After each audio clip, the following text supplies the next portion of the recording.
Shalom, Tuhan memberkati saudara. Saya akan membacakan dari 1 Timotius 4 ayat 1 sampai ayat 12, tetapi saya singkatkan hanya di dalam ayat 1.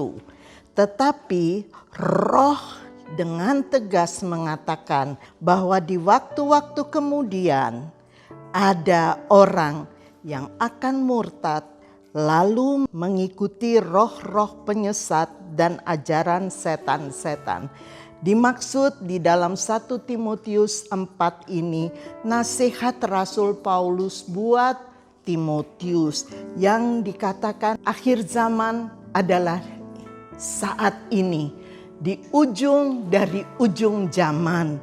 Kita tahu ada banyak penderitaan yang terjadi bukan hanya di Indonesia, tetapi di seluruh dunia. Saya mau bacakan. Pada masa sukar, orang Kristen banyak menghadapi kesukaran. Sebab orang semua mencintai diri sendiri. Mereka tidak peduli dengan orang lain. Mereka angkuh, mereka senang menjatuhkan orang. Hanya mencintai diri sendiri, tidak tahu berterima kasih dan membenci hal-hal rohani. Tetapi itu tidak kelihatan, bukan orang luar, tetapi orang di dalam Tuhan. Orang di dalam gereja tidak mengasihi satu dengan yang lain, memakai kekerasan, kekejaman, tidak suka kebaikan. Bahkan saudara dapat baca di 2 Timotius 3 ayat 1-5.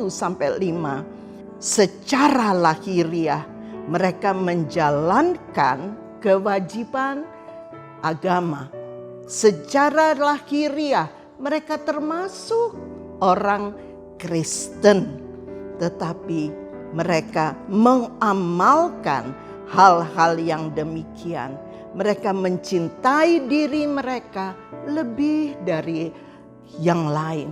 Mereka berkata bahwa mereka percaya kepada Tuhan, tetapi mereka amalkan perkara-perkara yang tidak berkenan kepada Tuhan. 1 Timotius 4 ayat 6, Rasul Paulus mengatakan, engkau yang menjalankan tugasmu kepada Timotius sebagai pelayan Kristus Yesus yang baik, memenuhi iman dan ajaran-ajaran sehat.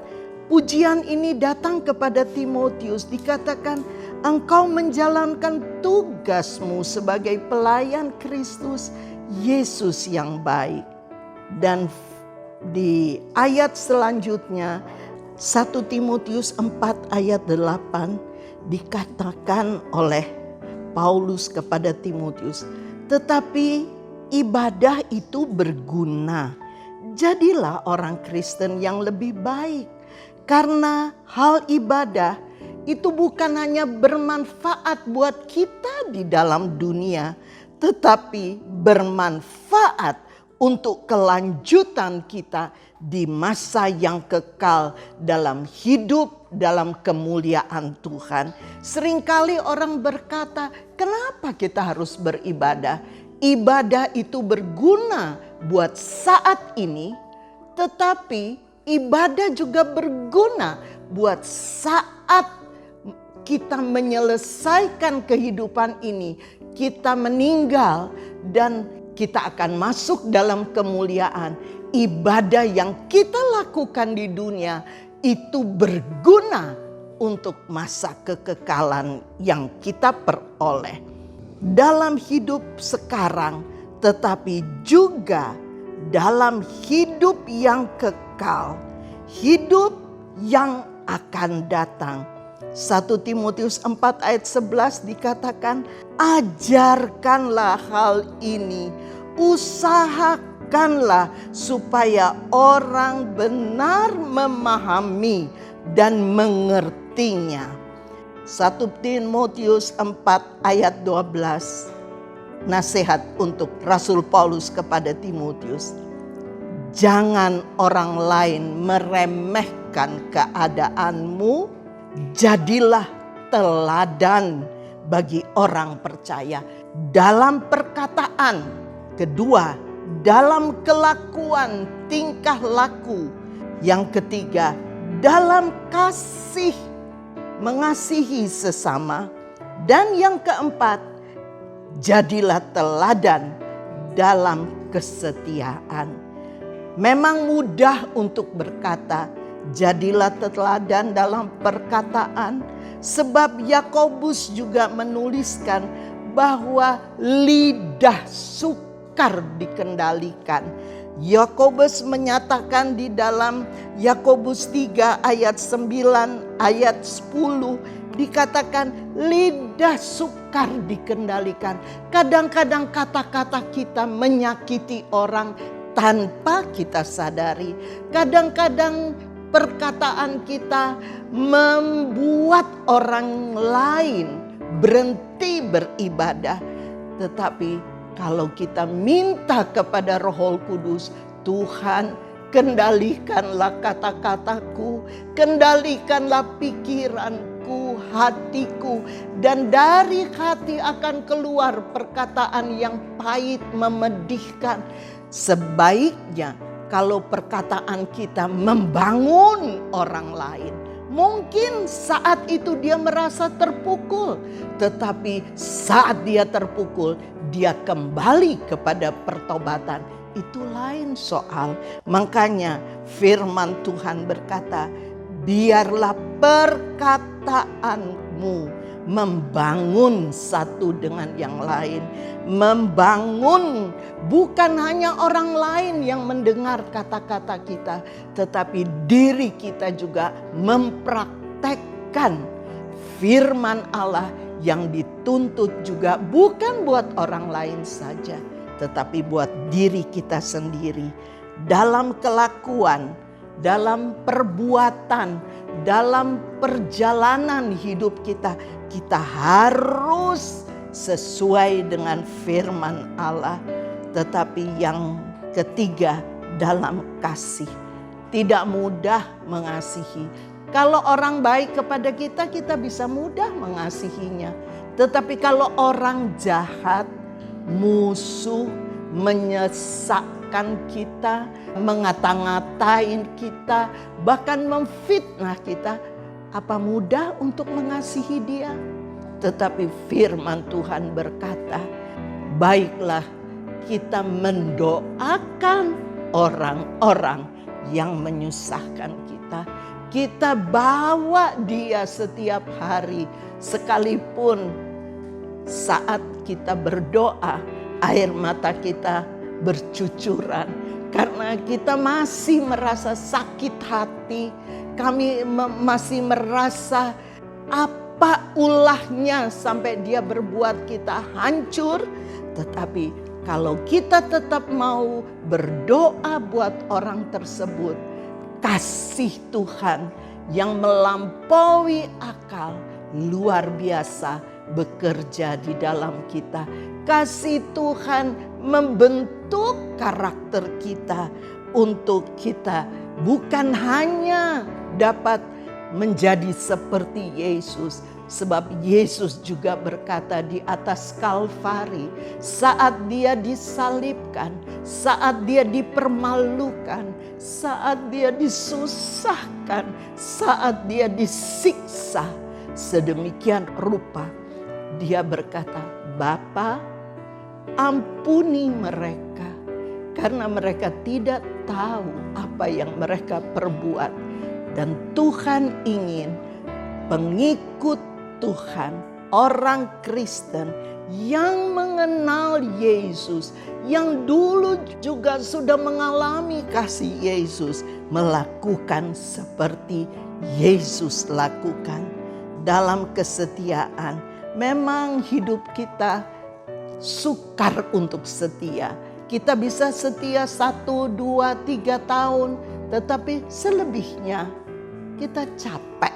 Tetapi Tuhan minta, biar kita melekat kepada Yesus, biar kita melekat kepada firman Allah, biar kita melekat benar-benar kepada Yesus, sehingga sifat Yesus, perkataannya manis, kelakuannya baik, kasihnya luar biasa, kesetiaan, dia mati sampai di Kalvari. Di dalam keadaan sengsara, dia tetap taat dan setia. Dan arahkanlah pikiran kita apa yang benar, apa yang adil, apa yang baik. Pikirkanlah hal itu. Dalam hal ini, kasih imanmu dan pikiranmu bersih.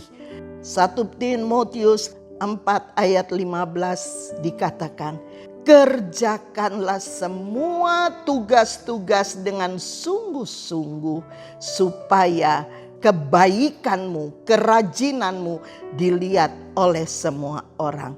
1 Timotius 4 ayat 16 dikatakan, awasi dirimu, awasi ajaranmu. Seringkali kita mudah mengawasi orang lain, kita mudah Tuhan mengajar orang lain. Tetapi Tuhan minta kepada kita, sebelum kita mengajar orang, awasi dirimu sendiri, awasi pengajaranmu, sebab pengajaranmu, dirimu sendiri akan didengar oleh orang. Dan dirimu itu akan diselamatkan oleh pengajaranmu sendiri. Dan orang yang mendengarmu akan mendapat berkat. Terima kasih, Tuhan memberkati. Memang hal ini sukar. Tetapi kalau kita datang berserah kepada Roh Kudus akan memampukan kita. Mari kita berdoa, tutup dalam doa dan berserah kepada Tuhan.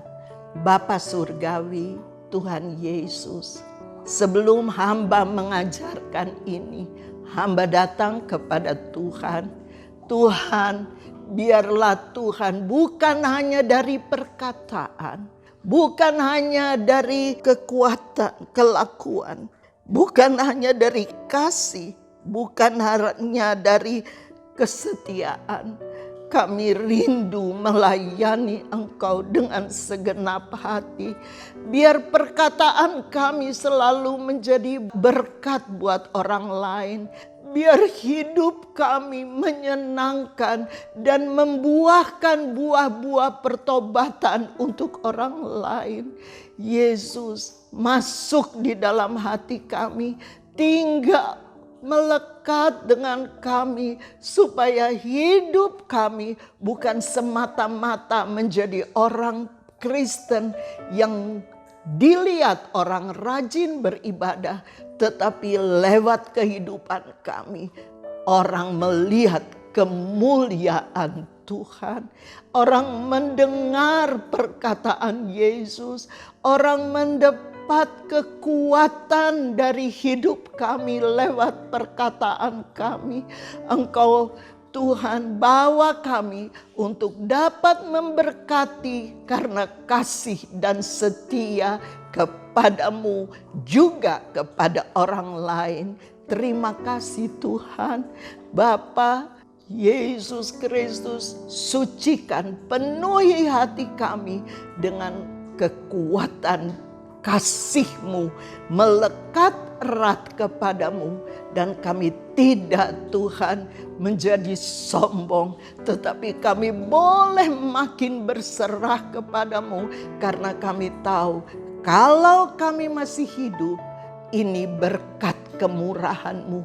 Kalau kami masih sehat, ini anugerah yang Engkau berikan kepada kami. Dan kami mau gunakan untuk pakai seluruh aspek kehidupan kami, tubuh, jiwa, roh kami, untuk memuliakan Yesus sepanjang umur hidup kami. terima kasih. Terima kasih Tuhan Yesus, Engkau baik buat kami, Engkau luar biasa buat kami. Tolong jemaat yang dalam keadaan susah, dalam keadaan menderita, dalam keadaan kekurangan, berkati mereka, kuatkan mereka untuk mereka tetap teguh, berpaut, berpegang hanya kepada Tuhan Yesus Kristus. Terima kasih Bapa, dengar doa kami yang kami alaskan dalam nama Tuhan Yesus Kristus. Haleluya. Amin.